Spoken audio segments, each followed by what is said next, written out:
We had the conversation about repair. We're talking about using wheat starch paste for doing all of the work that we're doing. And the reason we're using wheat starch and not any synthetic materials, and we're not using Fevicol, is because wheat starch is reversible. It's been used since, the beginning of time, and we know that even though it does have, it's resoluble in water. So that's the important thing. Because whatever we do, all the work that we do, we want to be able to remove it again in the future. So we're going to stick to using starch paste. I don't know if you remembered, when you did the repairs on Saturday, we were quite careful not to get things too wet, were we? Remember just the testing? So minimal amount of adhesive, evenly spread on our tissue that we're going to use. Now we did two things on Saturday. First we did the tear repair, which we did with the really thin Tengujo paper, which is a Japanese paper. And then we did the corner repair, which is where we used a thicker paper and a thinner paper in combination to give it more strength. Today we're going to work on, we've got some pages of the manuscript, so each of you can have a page to work on. What we're going to do is we're going to use the thin Japanese paper only. And because the pages are quite thick, if it's a thin paper, like something like this, if you put a repair a tear with the tissue paper, that's quite sufficient just on the reverse. It always goes on the reverse side. But the manuscripts we're going to work on today, they're a laminate, so they're lots of different layers of paper. So if you put a repair only on one side, what's going to happen is it will flex and it won't be quite strong enough. So we're going to put a repair, we're going to have a reinforcement on both sides. The manuscripts we've got have got text on them, and the text is ink, will be soluble in water. So our repairs are going to be put on very dry. So you've got to remember that. We're going to repair the edges, and it'll be easier. I'll show you the folios in a second.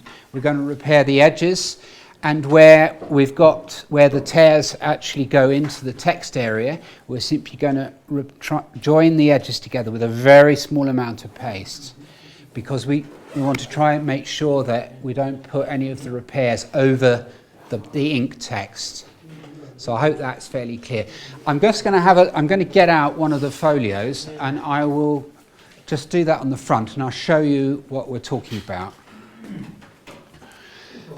So we're using, if you remember, you've all got some paste, and for this you're going to use the paste neat. You put it through the sieve 2 times to break it up, and then you use a very small amount of it, and use a smallish brush. We have a bit of a shortage of brushes, but I have got some of my own, so slightly smaller brushes. So if you can find some of the smaller brushes to apply the paste. The problem is that these brushes, which are fine, they're a bit too big for what we want to do, okay? So this is much more the sort of thing that we're looking at. So when you're applying the paste, you've got one there, you've got a smaller one there, you've got a smaller one. If you need to borrow one, you just use the smaller one. I mean, you've got a slightly better one there. Have you got a smaller brush there? No. Yeah, that's more the sort of thing. Okay. So we got the idea is that the repairs we're going to do, we're going to not use too much adhesive. We're going to keep it as dry as possible. Once you've done your repair, you're going to put the blotter and the bondina together, bondina next to the adhesive and the blotter on the outside, and then you're going to use a weight of some sort. In the absence of glass weights, we can just have to use your mobile phone or a small notebook or something of that sort to keep the repair in position while it dries. And it may only take maybe 5 or 10 minutes, but just enough. Okay, so I'm just going to get one of the manuscript folios out, and it'll be a little bit easier to explain what we're going to do with the.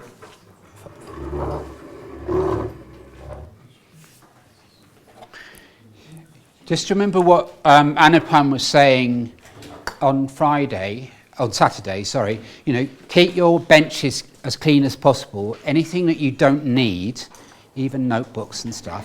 Just put it either on to the side, and just so keep your area clean, and just concentrate on the stuff you really need. So the stuff we did on Saturday, put that away, stick it in your notebook, keep it. Make sure you've just got a nice clean workspace. If you've got water or something like that, particularly when the manuscript's here, then I suggest you put it to one side, put it somewhere so that it can't get knocked over. Okay. So the other thing is talking about clean hands. Remember what we said. If you've been eating or if you've make sure you've washed your hands. So symbolically, we're just going to wash our hands as a preparation for what we're going to do. What we're going to do when we do the repairs is we're going to repair the edges and where it interferes, where it goes as far into the text, we're going to actually just join the edges very carefully together, and we'll actually just make sure that we repair the tear, avoiding the text area. Okay. Ideally, if you've got a manuscript and you've got a tear and where it doesn't interfere with the text area, then you can reinforce on the back the whole length of it. But this is a kind of compromise because we don't want to put a repair over the top of the text. Okay, everyone, good morning. What we'd like to do is we want to place one of the manuscript pages onto the table, but because we have so much on the table right now, if we can just shift it to one side and then we'll place a piece of paper on and then place the manuscript on the table. Could we all do that? Yeah. Thank you. Everybody, before you begin, just use your mobile phones, make sure you've got a clear picture. You remember what we did last week, just make sure you got it straight on and no distraction stuff, in the background. Just clear everything off so you've got the block underneath. So everybody just take a clear picture, check the picture, and then if you're happy with it, fine. Otherwise, if you're not happy, just take another one until you get something really clear. And the reason for that is just that what we're going to do today, it's not going to alter the appearance hugely. Okay, so much. Sometimes the treatment may. Okay, so fine. Before you start, take a photograph. You've got a record. Does everybody have their number? You know which number you're working on? Okay, so then we have to look, what are the problems with the paper and the text? What do you notice? So we have creases. We have creases, don't we?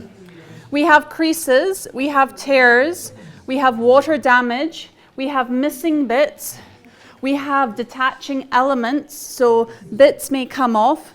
And what we haven't gone through as yet, but we will do, is when you have something that is detaching or detached, then that automatically makes it unstable. So it's condition rating 3 or it's condition rating 4. So anytime you handle it, you could have some sort of damage. So we would probably note down, we have tears, we have losses, and some people do different things, but sometimes I would say, this is 20% loss of the page. Yeah? Or some people measure the loss of the page. And then, have you noticed anything? Because this has gotten wet, sometimes what you can see is that you've got some water stains.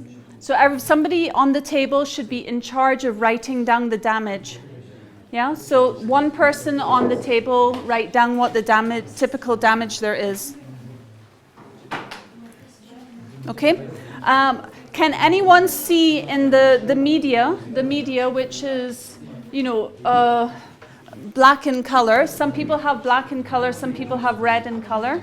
And then sometimes you can see that because it's gotten wet, it started to bleed. Maybe not. So is your media stable? Is your paper stable? Here we have some loss of the writing. Yeah, because it's gotten wet. So you got that? No, that's okay, that's time, everybody. So everyone should finish their documentation. Now we have to think about our treatment proposal. What are we going to do to to this object. Okay, that's what Yeah. Okay. So the first thing we do, because we can't put we can't put repairs onto an object that has surface dirt on it. What we'll do is to gently try to clean the surface dirt on it. So wipe off dirt, remove afflictions. Yeah. This is a medical grade sponge. Sometimes when you don't have a medical grade sponge, then you can use like a makeup sponge. This the reason why this is like so. Here's one we had from earlier. So we can sometimes get in the market like so. These ones just are a little bit more inert. There's nothing on them. There are no plasticizers. And we want to very gently, like if we were going on our skin or a baby's skin, you know, maybe not too hard, yeah? Just very gently across the surface. And now there is a risk. What is the risk? Sometimes the ink here, if you go on where the ink is, where the text is, you can check and see that some of the text, the ink might come off onto here.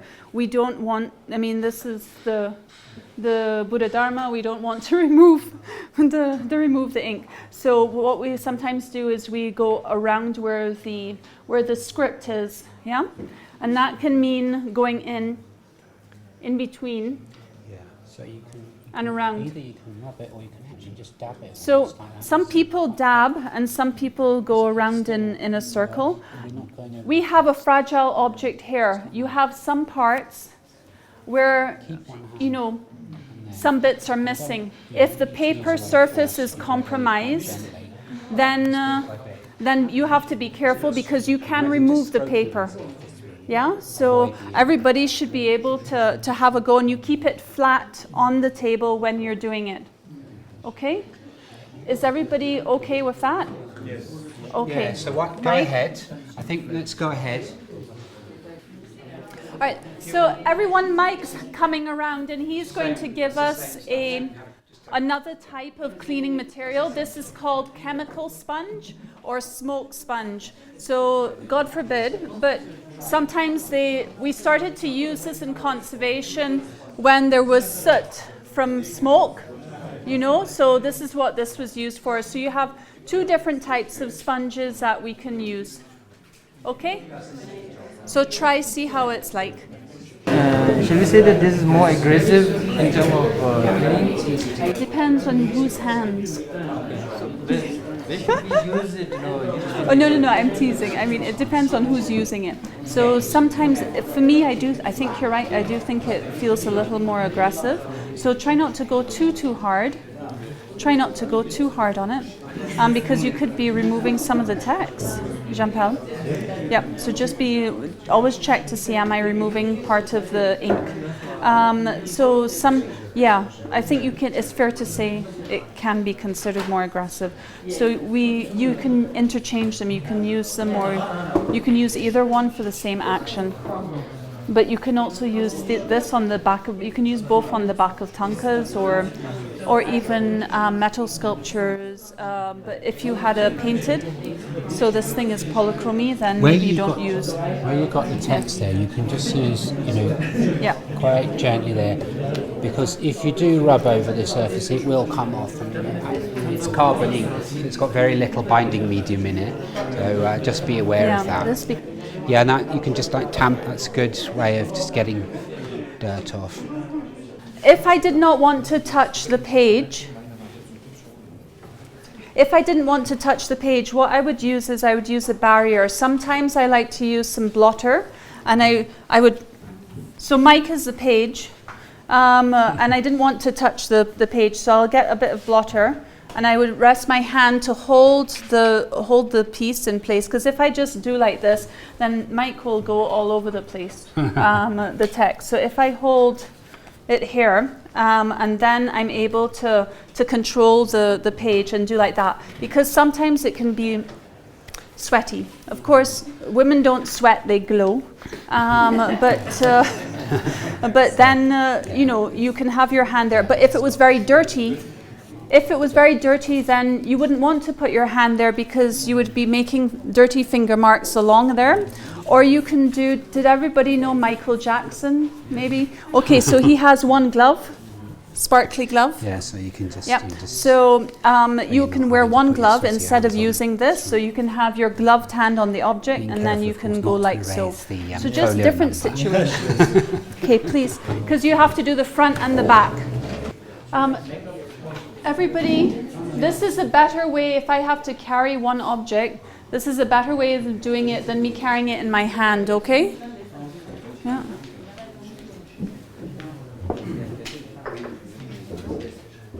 What are the key risks when you are doing a text document where you have actual writing on the manuscript? So not a printed text, but a handwritten text. What would be something you want to make sure that your colleagues look out for? Okay, well, I thought we're going to have a cup of tea in a second. It's very important. A tea break so you can all talk amongst yourselves and discuss what we're talking about.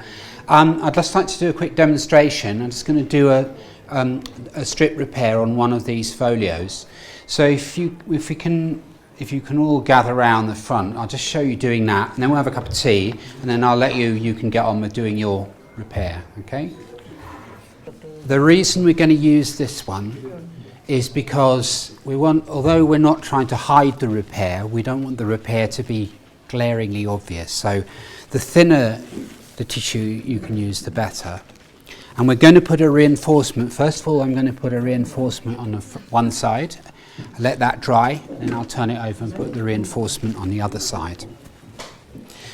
So what I'm going to do is I'm going to cut some strips off here, and I'm going to do that with show you can just tearing, but also with a needle.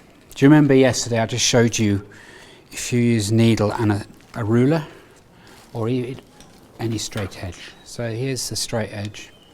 So I'm going to cut you. I don't know if you can see, but there are lines that are going up and down on the paper. So I'm going to have those going top to bottom, and I'm going to cut in the same line as the lines on the paper, okay? There is a reason for that. I'm not going to go into it at this moment. I'll just ask you to do it the same way. I'm going to cut a strip maybe about 4 or 5 millimeters wide maximum. So what I'm going to do is I'll just lightly score the surface like that. And then I'm just teasing it apart, and so I've got a strip here. I'm going to make the strip a bit longer. The tear, you can see, goes in several directions, doesn't it? It's not a nice straight tear. So what I'm going to do first, I'm going to put a little bit of adhesive on there, and there, and on there. Then I'm going to just do that as a first step, and I'm going to stick that down like that. You can see that it's also, the edges are quite creased, so I'm just very gently just going to flatten that out with my finger, like that. So the first step is to find a nice appropriate sized brush. So have we got one of the smaller brushes? Or if I can borrow one off on somebody's table, just use that, because this is too big. We don't need, okay, that's fine. This is much better. So we've got the paste here. There's no water added to the paste. It's been sieved, but no water. So I'm going to use my fingernail as a very handy palette here, just to mix the paste to see. And then what I'm going to do is I'm going to apply a little bit of paste along the very edge of the tear, like that, okay? If you use too much paste, you get it too wet, you're going to get a nasty stain down there, so we don't want that. So what we're going to do, we're just using the paste in its raw form, but without any. Okay.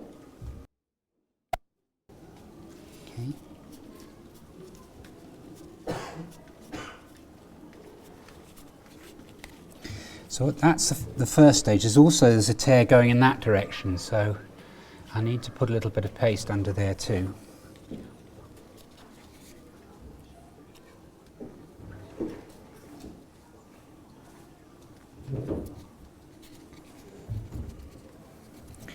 Right, so I'm now going to put that on there. We've got some blotter here, a little piece of blotting, thank you. Piece of blotting paper on here. Probably my notebook or something we can use, that'll be fine, thank you.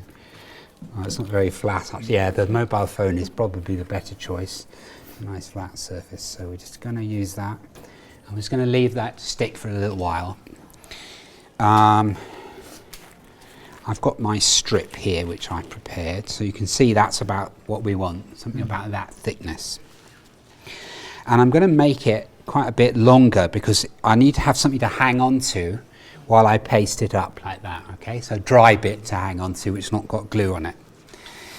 Now in terms of what you can paste up on, I suggested I use either a piece of glass or if you haven't got that, your mobile phone case, because it's dark and you can see how much paste that you've actually got on. So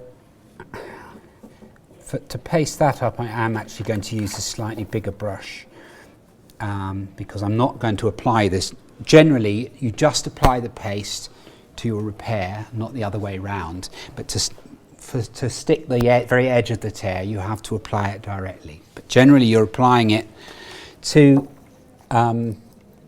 you're just applying it to your repair paper. I've taken quite a lot off.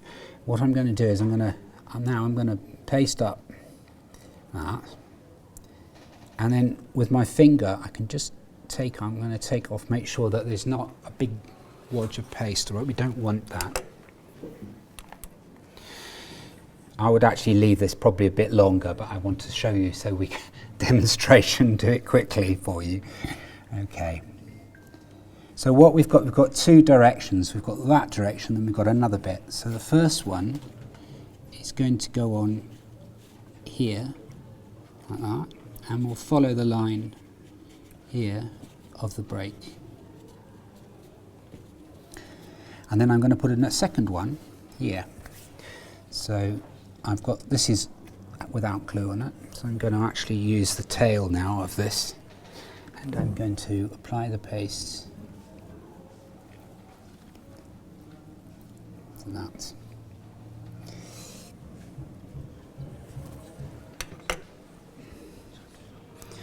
Just test it to make sure, yes, that's the right side. That's the side with the paste on, okay?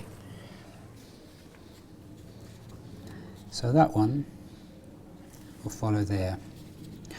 I'm going to trim that off afterwards, so for the moment, don't worry, it's overlapping a bit, but the paste bit, it only comes up to there. Do you see that? So this actually can then, because this is without the paste on, I'll take that off when it's dry. So I'm now going to put that back, put the Bondina back on. You can just smooth it down a little bit with your finger, something like that. Put your blotter on top, and then we're going to leave it weighted, and then we're going to have a cup of tea. Okay, so then you'll do it. All right, so it's clear. Some of you have got tears that extend into the text. So for the moment, when we come to do that, I think we'll do a little demonstration of how we're going to manage that, because we're not going to put the tissue over the text. And the reason is because the text, it would lift it off. So if you try to get it off, it would damage it. So we're not going to do that. We're going to repair the tears on first the front and then on the back side. So they're kind of sandwiched. And where it extends into the text, we're just going to apply a little bit of paste along the very edge of the damage, but we're not going to put anything on the face of it. Okay? All right. Thanks. Right. Let's take a break. Let's have a 15-minute break or something. Have some tea, and then we'll carry on. So that's just repaired on one side for the moment.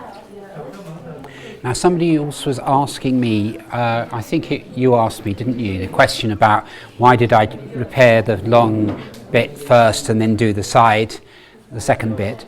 There's not really any particularly logical reason for that. It's just that when you've got a tear, usually it's good it's slightly easier just to hold it in position with a longer piece, let that dry, and before you put the second piece on. But you can do it the other way around if you want. There's no reason. And I just wanted to show you also, I used untoned. This is that thin Japanese paper, untoned, and this is, can you see this one? This is just toned with watercolor actually. That's all. And the reason for that is just the color is just that it shows up a little bit less on the page, and it looks a little nicer. But I think just for the purpose of this, I wanted to just show you that as a possibility, you know, to make your repairs a little bit less obvious. But I think for the purpose of just getting the hang of doing some repair, we're just going to use the thin Japanese tissue, and we're going to do the strip repair. So if you remember just cut the strips. You can use a needle. I don't know whether we've got enough needles for everyone to go around, but you can just take it in turns, just cut some strips. And we want something that's about, I don't know, between 3 and 5 millimeters wide maximum. Okay. Mark, can we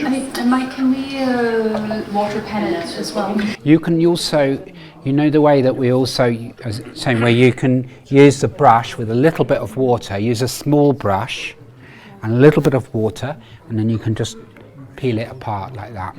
But generally we're working with the objects now, so when you're doing your water cutting, don't do it on top of the object, okay? Just do it on the blotter and get thing. And if you're not happy with it, if it's a bit messy, just do it again till you've got a nice clean layer. And the fibers on this, I think you can see they're quite long fibers on the edge, so just tease them out so that they're nice and straight. And then when you put the adhesive on, make sure that when you're putting it on, just make sure the fibres and your strip is straight on the repair. Often with the tears, they're not it's not just a straight tear. So you'll maybe have to have two pieces, a small piece and then a long piece, or whatever. So use your discretion. Yeah? If you've got a tear that's something, just you may have to put some pieces onto it. Okay? Do you want to do the brushing now? Do you want to show that? If you had, like, you have Melanex, no? Yeah. Right, so if you had a Melanex or Mylar or something see-through, what you could do is then do the water pen on, have this, and then put this on here. But not everybody will have that. No, you can use just a piece of polythene to keep as a barrier.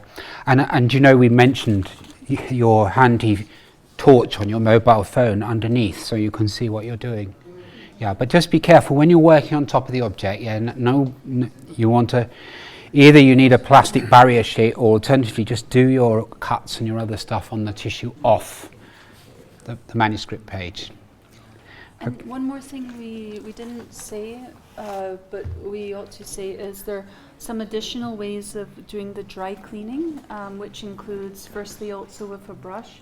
This is a Japanese brush that's soft, and we pass it around, but if we know, but sometimes we might have a shaving brush.